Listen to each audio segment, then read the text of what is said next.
Hello and welcome to our program Where God Weeps, a program where we speak about the situation of the suffering church around the world. Zimbabwe, with a population of nearly 13 million, is home to the world-famous Victoria Falls, where herds of game roam vast stretches of wilderness. For years it was the breadbasket of Africa. Today, however, after the rule of President Robert Mugabe, who has governed the country since independence in 1980, the picture is sadly and dramatically different. Poverty is close to 70%, the unemployment rate is 80%, hunger is overwhelming, and illnesses that normally would be easily treated are still killing people for a lack of access to health care. Most people in Zimbabwe survive on $1 a day. There is a measure of hope, however, with the resignation of Mugabe in July of 2018. And now the looming question is, what will the future bring? To tell us more about the challenges of day-to-day life and the hopes for the future, it is my privilege to welcome His Excellency Raymond Tapiwa Mupa, the Bishop of the Chinhoyi diocese in Zimbabwe. Welcome, Your Excellency, and thank you for being with us here today on our program. Mark, thank you for having me on this program.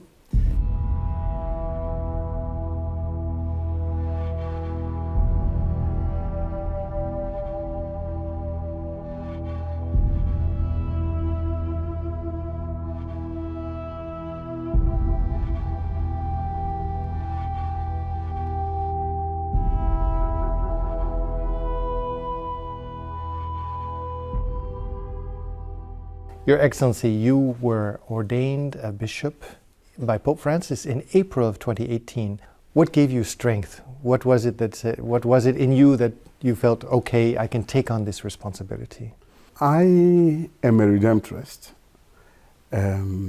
Speaking to my community encouraged me to be able to be generous with the church, because the initial reaction is, I can't do this. Maybe one sees someone out there who probably could do a better job. And I think going to my community, to my superiors, gave me courage to go forward. As you know, the Redemptorists are a congregation of pontifical right. And we have an absolute call to be obedient to the Holy Father. And here he was coming, calling and asking me to do a certain specified job for the church and for God. And so I was encouraged and got strength from my community, firstly, but also from my prayer, that God doesn't ask us to do some work in the church which He doesn't give a corresponding grace. And so it's that trust, that faith, that says it will be okay because God will be with me.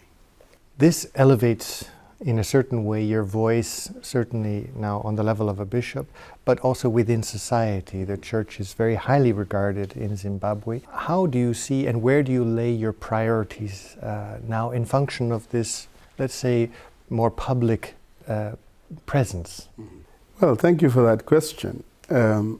It's always worrisome when you are appointed a bishop, because you become automatically a public figure, and people are looking up to you in terms of the moral compass of society, of the country, of a diocese.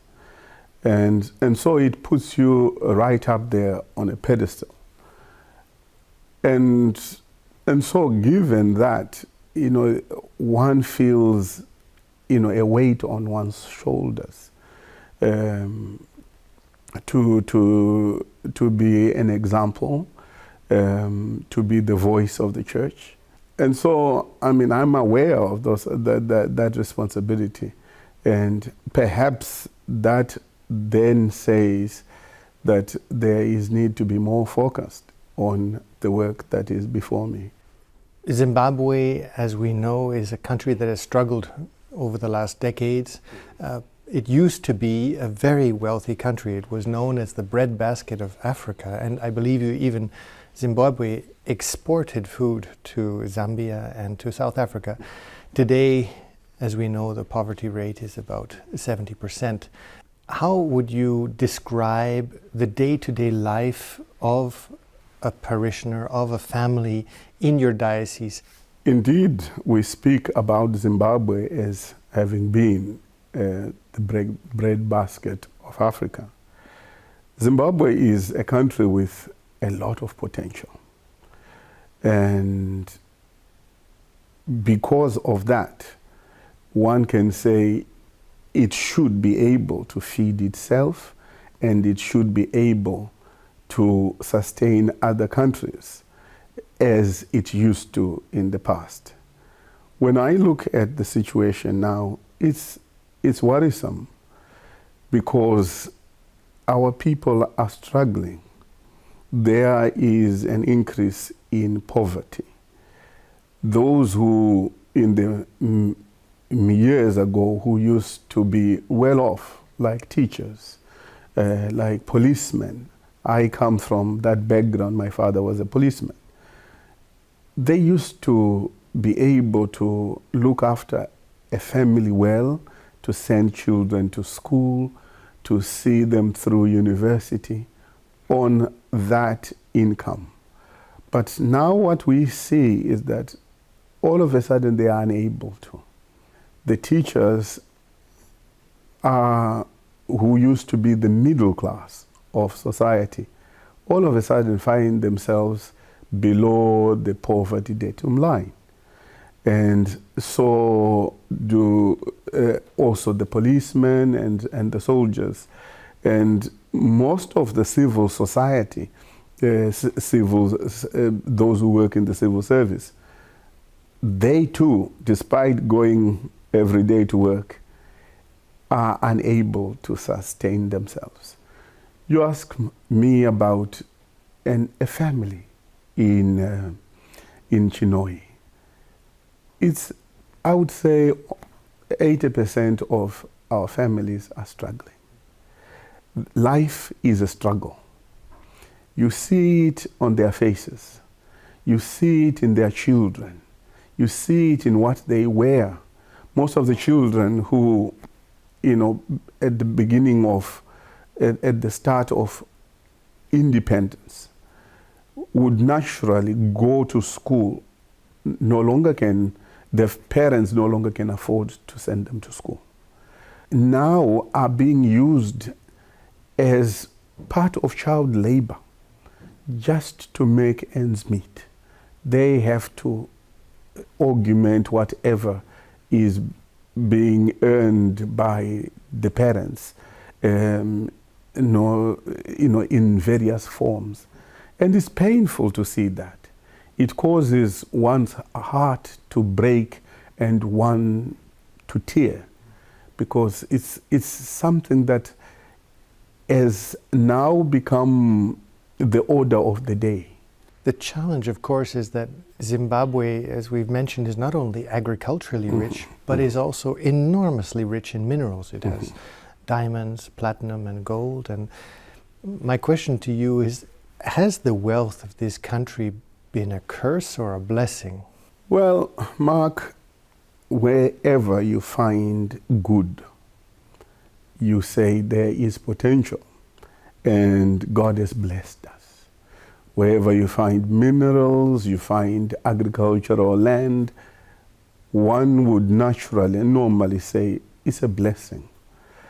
But when you look at the situation of Zimbabwe, you begin to wonder whether the blessing has all of a sudden turned into a curse. The rich country, rich in terms of agricultural land, rich in terms of minerals, has all of a sudden been overtaken by an unprecedented greed. And with greed has come corruption. And so what you see is, the diamond resources, the platinum resources, the gold resources, all of a sudden are no longer going to help the economy and the people, but they are going into private pockets, and also they are going into investors who don't come as wanting to develop the country, but wanting to plunder. And so it's that situation that worries us. And hence one can say, well, perhaps the blessing has become a curse. You've mentioned already the children who are not going to school. Mm-hmm. So we're seeing a lost generation, if not maybe two. Mm-hmm.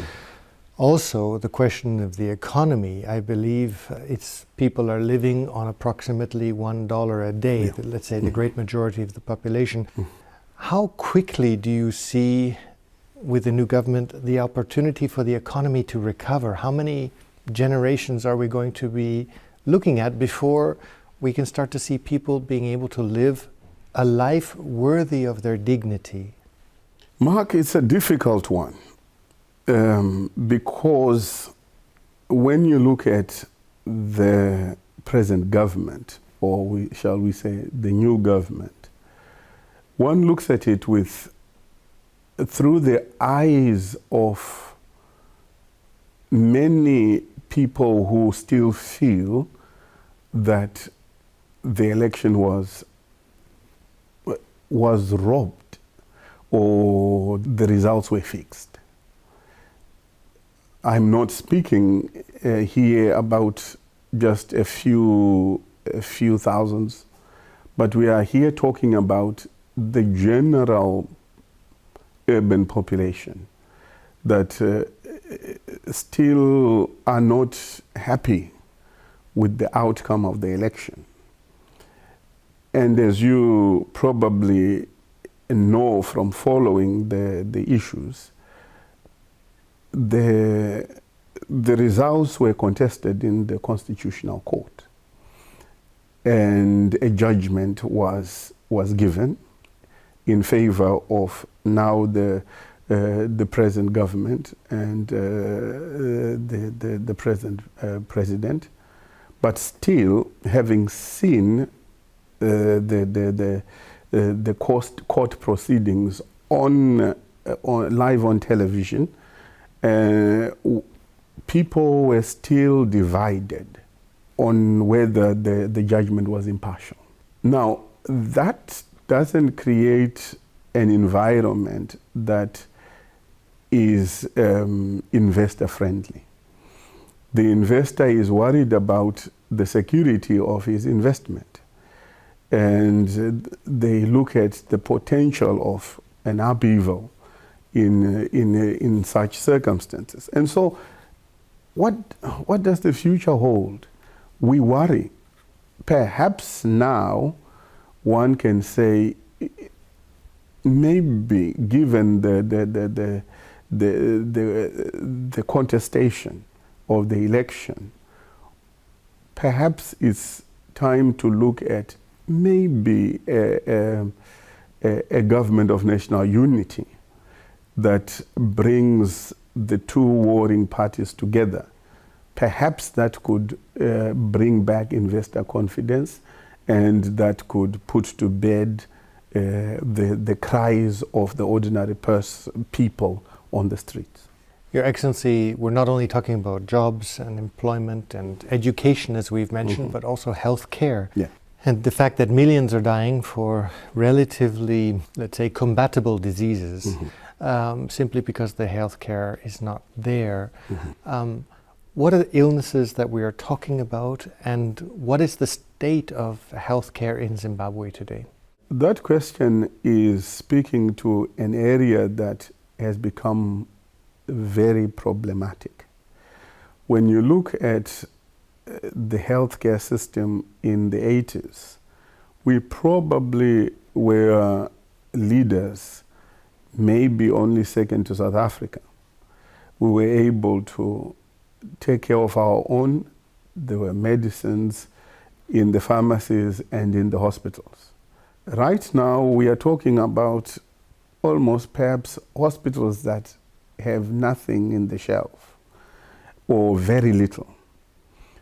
And I want to speak especially to the issue of mission hospitals. These hospitals are under our care. In Chinhoyi, we have Chitsungo, we have St. Rupert's, we have Marymount, and we have many others around the country that are run by the Catholic Church. They were supported by a lot of medicines that came through our borders, and we thank God we were receiving them pretty easily. Right now, a tax has been placed on all that comes to us, and all of a sudden it has become difficult, if not impossible, for us to continue to bring in these medicines. And so mission hospitals too now no longer enjoy the support that they used to very early in our independence. So we have all of a sudden found ourselves in a situation of desperation insofar as our health system is concerned. So you find treatable diseases are now the cause of so many deaths. Typhoid in town, cholera, dysentery. Sometimes we run out of malaria tablets. Things that should be available, especially in the diocese of Chinhoyi, where malaria is common. And not to mention things that pertain to HIV, because with the destruction of the economy, came the desperation of the people. And some went onto the street to try and earn a living by selling themselves. And that has brought a lot of suffering in terms of, people being infected by HIV, and that developing to AIDS, the birth of infectious opportunistic infections and things like that. And that area is also a growing area. The infections are growing, and people are not being treated in our hospitals because of shortage of medicine. One area which we have briefly touched on, a question of education, is the question of children, and the fact that previously, if I'm correct, in the African culture, there was a sense of the community. The family looked after the family, and you didn't have so much visible poverty on the streets of begging and street children. Now, in Zimbabwe, it is a dramatic situation where children, street children, are in fact giving birth to another generation of street children, and it's become a cycle unto itself. What is the situation, and how can the church help in this particular case of these street children? One of perhaps the reality of the time is the increase in the number of children on the streets, in the number of families on the streets. And you can connect this to the loss of jobs on the farms where they used to work, on the mines, some of which were closed due to some controversial policies. And these families have taken to the streets. And we are not just having one or two on the street corners. We are having, more than 2 families, more than 3 families on each street corner. Every place where they can possibly gather is spoken for. So it's become very, very difficult. And that generation is not going to school. It's also a generation that is now open to abuse because of their vulnerability. So you ask, how can the church help? The church has been trying through various initiatives. The Jesuits, I know in Mbare, the diocese of Chinhoyi has taken in old people, started an old people's home in Chinhoyi itself. The Jesuits have various homes for young people in Mbare, in Adibeni, and we have many other initiatives. We have taken in some children from the streets as orphans and put them in our homes. And the church continues to appeal for support to keep those initiatives going. Support in terms of food, in terms of school fees, as we would want to take these children back to school, and perhaps, please God, into universities. Your Excellency, the picture is pretty bleak at the moment in all social areas. I remember Nelson Mandela, he once famously referred to the need in South Africa for the Reconstruction and Development Program of the soul after the fall of apartheid. My question to you is, in such a landscape where the people have not only been suffering physically but also spiritually suffering as a consequence of these social ills, is there not a program of the reconstruction of the soul that also needs to take place in Zimbabwe? Well, I think there is an urgent need of such a program.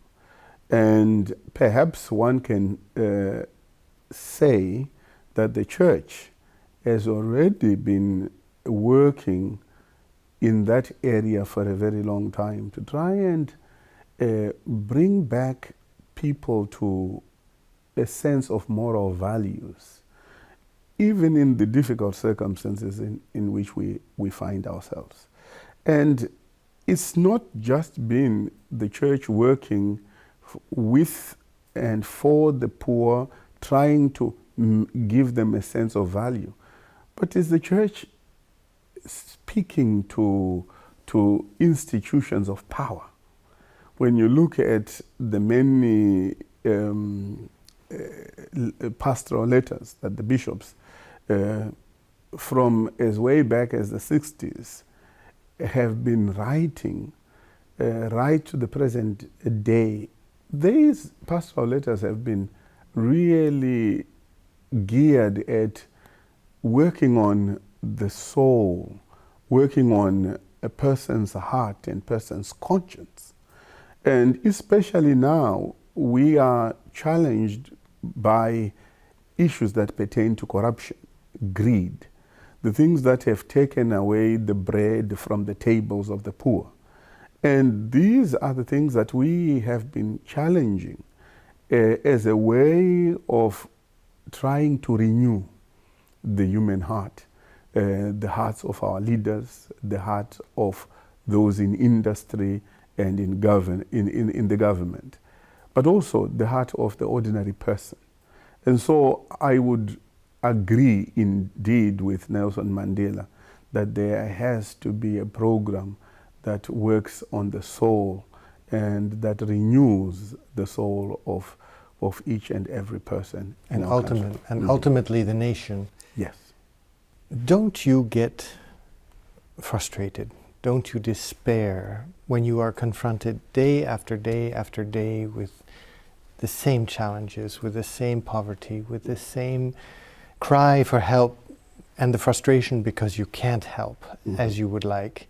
How do you as a pastor, how do you keep your hope and then transmit this hope to all of those who are suffering around you? The temptation is to despair. But as a bishop and as a Christian, the challenge is to trust in the Lord, and to realize that perhaps what we get daily is enough. And perhaps if we share that, that could go a long way in alleviating poverty.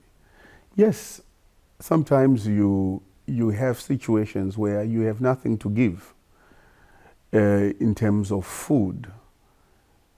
But it's interesting how even when you are unable to give food, to sit down with a person who is hungry, to hold their hand, to listen to their story, to be present, is in a sense a way or a form of feeding them. And in most cases and in most times, that's all I'm able to give. But I don't see that as a smaller gift than bread. It's probably, a way of raising their hope and confirming their humanity that will ultimately give them the courage to live through the dark night, through the difficult circumstances in which they find themselves. What can we do? What can we do to help? Well, the poverty of the world comes from the fact that people are unable to share, perhaps the little that they have. And I think if we are able to appeal to our people right across the world, to the Christians across the world, to perhaps share the little that they have, I think the little will be enough. Your Excellency, thank you for having been with us today in our program. It's been a pleasure. Thank you, Mark, for having me. And thank you, ladies and gentlemen, for having been with us today in our program, Where God Weeps. And if you'd like to know more about the situation of Catholics or the people in Zimbabwe, I would encourage you to look at the contact information at the end of this program. And we look forward to seeing you next week. Take care.